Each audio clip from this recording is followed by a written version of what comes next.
आणि घरी गेल्यानंतर तुझ्या आई वडिलांच्या संमतीने अजून तुला कोणाशी लग्न करायचंय त्याच्याशी तू लग्न कर.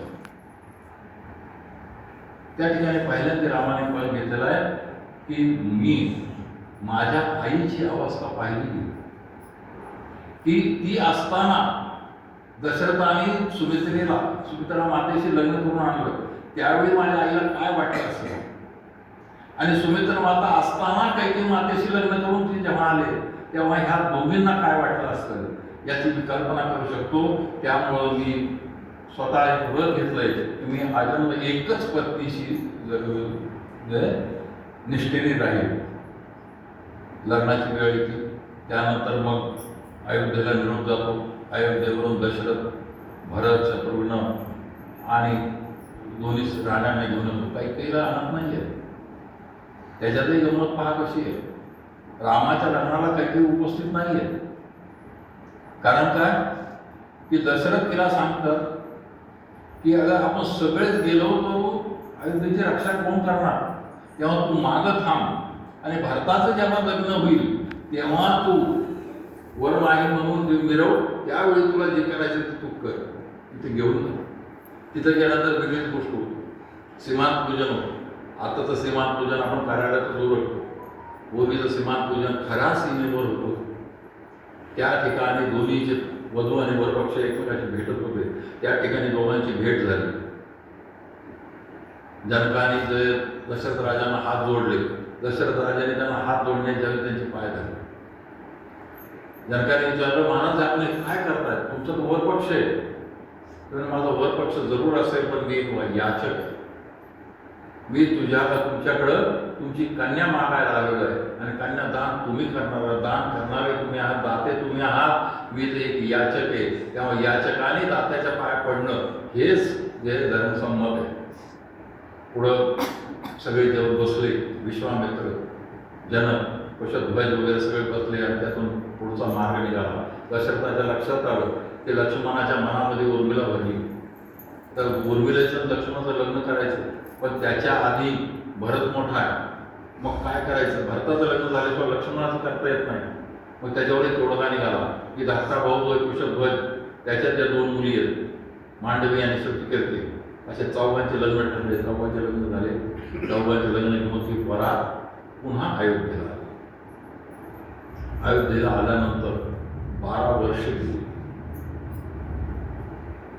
रामाच्या लग्नाच्या वेळी रामाचं वय 12 वर्षाचं आहे. सीतेचं वय काल मी सांगितलं सीतेचं वय 6 वर्षाचं आहे. ते तिथून परत आले. 12 वर्ष राहिल्यानंतर रामाच्या राज्याभिषेकाची वेळ आली. रामाच्या राज्याभिषेकाच्या मध्ये कैकेयीच्या वरानं सगळ्या गोष्टी डिस्कटल्या. रामाला वनवासात पाठवायचं ठरवलं. रामाने सुद्धा ते बिनशर्त मान्य केलं. बिनशर्त मान्य केल्यानंतर वेळ आली. लक्ष्मणाला जेव्हा समजलं तेव्हा तो सगळ्यात पहिल्यांदा त्याच्या नेहमीच्या स्वभावाप्रमाणे धनुष्य हातात घेऊन तो सांगायला लागला की मी बघतो तुझ्या जो तुला कोण राज्यावर बसू देत नाही, तुला कोण सिंहासनावर बसू देत नाही, ते मी पाहतो, तू फक्त हो म्हण. रामाने त्याला समजावलं किंवा वनात जाणं जे आई वडिलांनी जे मला दिलेलं वचन आहे ते पाळण्यासाठी मला वनात जायला हवं. मग मी पण तुझ्याबरोबर वनात आहे. प्रभूंनी सांगितलं की तुला माझ्याबरोबर वनात यायचं असेल तर तुझ्या आई आणि पत्नी दोघींची परवानगी घेऊन घे.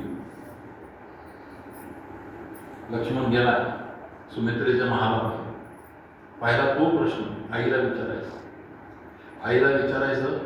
आईला तोपर्यंत सगळ्या महालामध्ये ही बातमी पसरलेली की असं झालेलं आहे.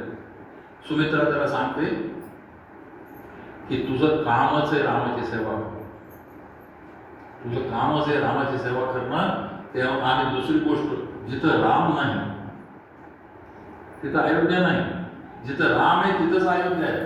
त्यामुळे तू अयोध्या सोडून जातच नाही. तू जेव्हा रामाबरोबर असशील तेव्हा तू अयोध्येतच आहेस असं समजल्याने रामाची तू सेवा हे करत असताना ती त्याला अगदी बारीक सारीक गोष्टी समजून सांगते की ते दोघं जेवल्याशिवाय तू जेवू नकोस. ते झोपल्यानंतर त्यांच्या संरक्षणाची जबाबदारी तू घे. त्यांना कुठलाही त्रास होणार नाही दोघांना याची तू काळजी घे. या सगळ्या गोष्टी समजून सांगितल्यानंतर शेवट अजून एक गोष्ट सुमित्रा लक्ष्मणाला सांगते हे करत असताना मनामध्ये असा कधीही भाव आणू नकोस हे तू रामासाठी करतोस. राम वनवासात तुला तुझ्यावरचा भार कमी व्हावा म्हणून जात. तुळशीदासाने फार सुंदर चौपाई त्याच्यावर लिहिली की ती म्हणतात की तुझ्यावरचा भार कमी करायचा आहे म्हणून प्रभू रामचंद्र वनात निघाले. मग तिचा अर्थ काय? लक्ष्मण शेषाचा अवतार आहे. शेषाने पृथ्वी आपल्यावर आणि धारण केली आणि त्या पृथ्वीवर राक्षसांचा उध्वंस चाललेला आहे. त्यामुळे त्या पृथ्वीवर राक्षसांचा भार वाढलाय आणि रामचंद्र चालले वनामध्ये ते त्या राक्षसांचं निर्धारण करायला चालले. पर्यायाने तुझ्या डोक्यावरचा भार कमी करायला चालले. आईची परवानगी तर मिळाली, महत्वाची परवानगी होती ती उर्मिली. आईच्या दालनातून निघून स्वतःच्या दालनात जायचंय आणि पत्नीची परवानगी घ्यायची. कारण त्याच्या आधी काय झालेलं, रामाने जेव्हा हे सीतेला सांगितलं तेव्हा सीतेने काय सांगितलं की जेथे राघव तेथे सीता. तुम्ही जिथं जाणार तिथं मी येणार, कारण तुम्ही मला वचन दिले की तुम्ही मला सतत बरोबर ठेवाल, तुम्ही सतत माझी काळजी घ्याल, तेव्हा मी तुम्हाला सोडून जाणार नाही, मी तुमच्या बरोबर येणारच.